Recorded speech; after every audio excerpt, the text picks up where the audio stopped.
Ty, Krystian, ty tam zawoziłeś cienko czego na budowę tam do mroczków, kurwa, do tego, co ten Piotrek ma do budowę? No. Zawoziłeś tam? Tak. I co tam robił?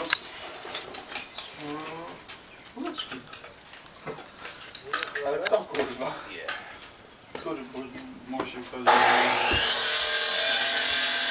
Nie znam ich policzenia. Kurwa, były. Trzech murarzy.